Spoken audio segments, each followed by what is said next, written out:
Nezuko's adult form. Talk about overpowered demon girl. But what is she unknowingly hiding? So go ahead and demon kick that thumbs up, and let's find out the secret behind Nezuko's true power. It's definitely not what you may think. So going back to where it all began. You had Tanjiro, also innocent, just taking off, trying to support his family, selling that charcoal. Unbeknownst to him, Tanjiro's family just became this demon buffet.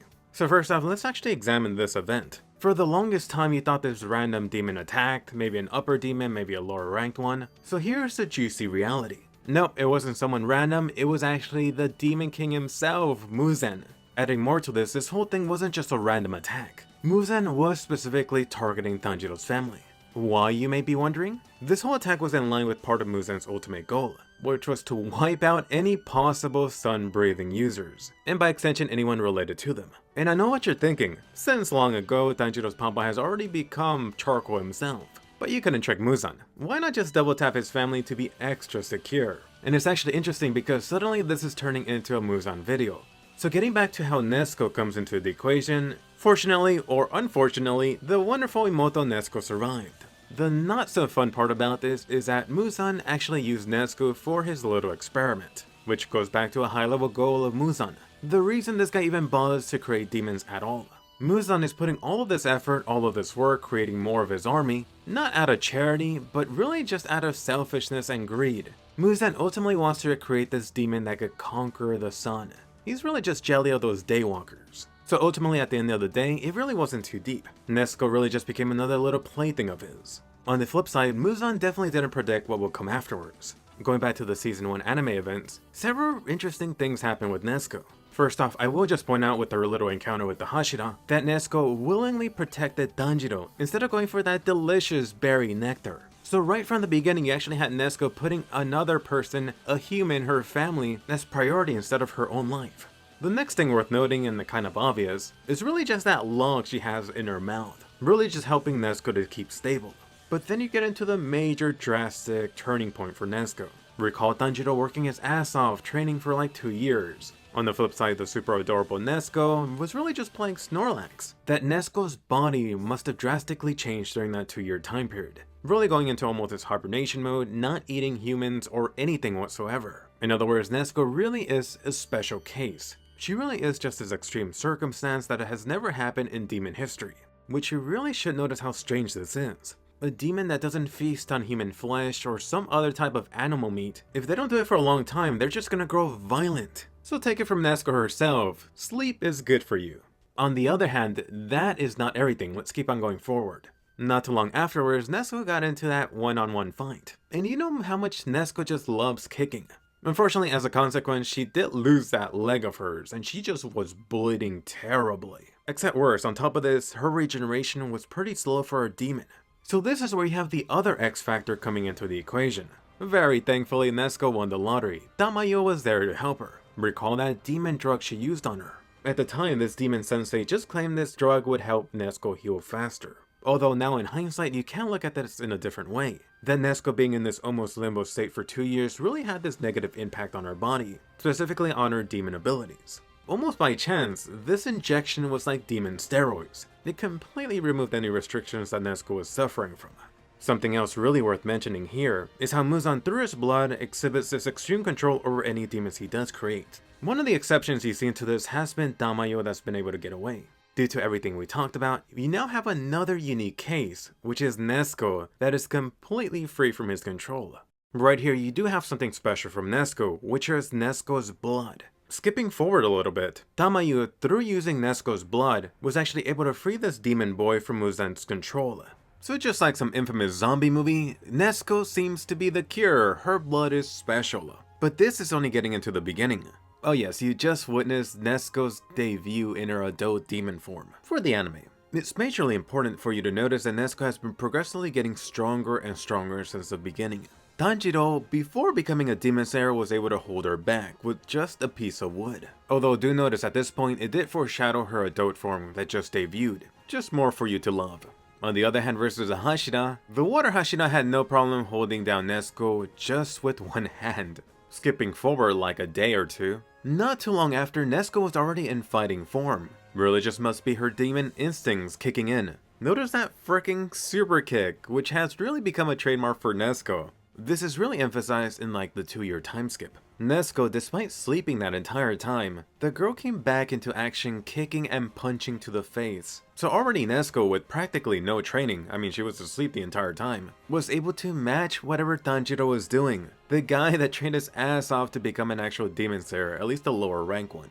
But credit where credit is due. Let's not forget that ex-Water Hashira very conveniently was putting a sleep talk move on Nezuko, that demons equals enemies. So did Nezuko just turn into Bucky? Just say the D word and she'll start kicking some balls. Talking about bouncy things, the next dual demon encounter finally put Nezuko to the breaking point. Quite literally. Was this the first time that Nezuko got seriously hurt? During the ball duo showdown, Nezuko just got her leg destroyed. Not to mention taking further beating to the stomach and body. So it's really interesting to notice what exactly Nezuko's limit at the time was. But then a little bit of demon juices later, Nezuko quickly got back kicking. Quite literally, both of these demons were having a showdown kicking that ball. And Nezuko was matching her when she was actually trying to go all out. Arguably even surpassing her, done with enough force to shock that demon. Let me just remind you, Nezuko is a newcomer to this. What was that thing that the demon sensei said that this was all due to Nezuko's own power and will?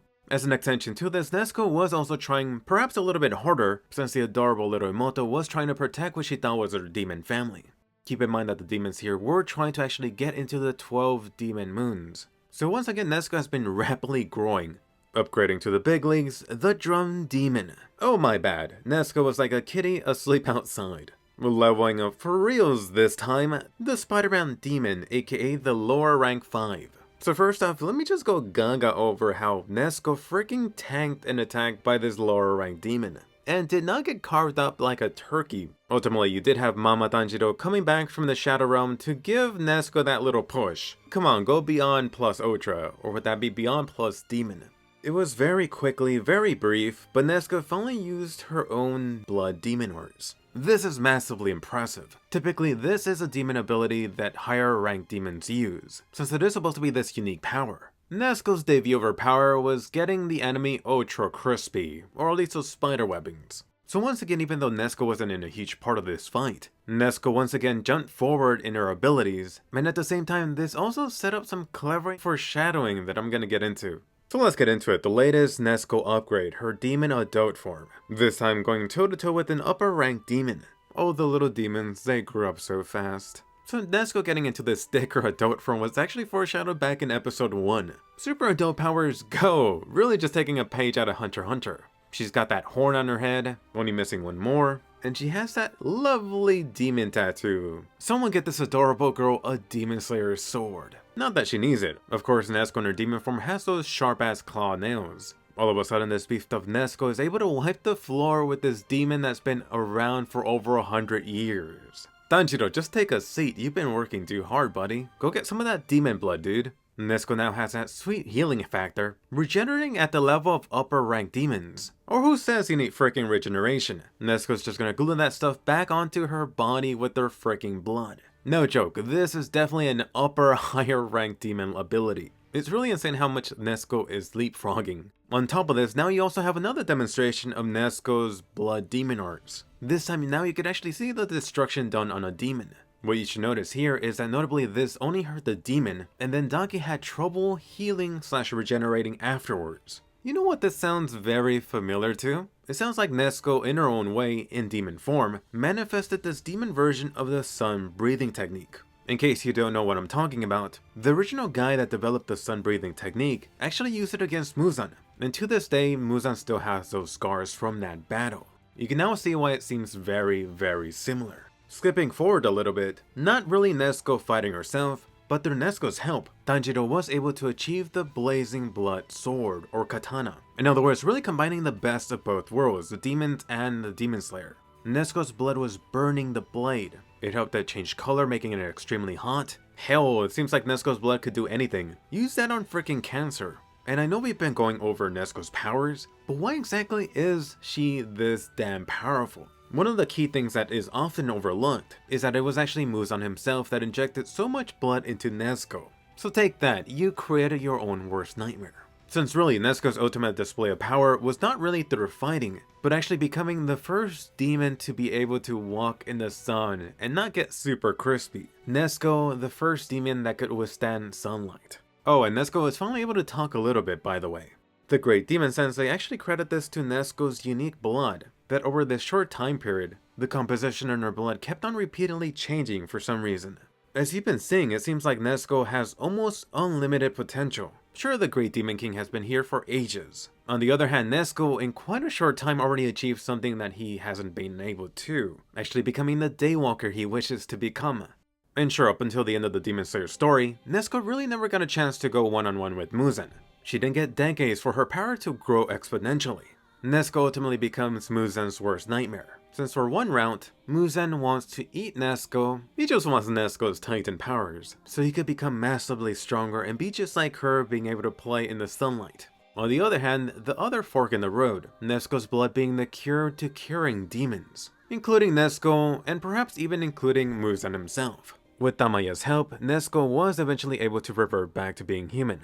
Oh yes, a happy ending. So, is Nezuko cute or overrated? Let me know in a comment below. Also tell me which Demon Slayer topic you do want me to cover. More Demon Slayer videos coming. So subscribe, ring the bell, watch this juicy video, and I'll see you guys later.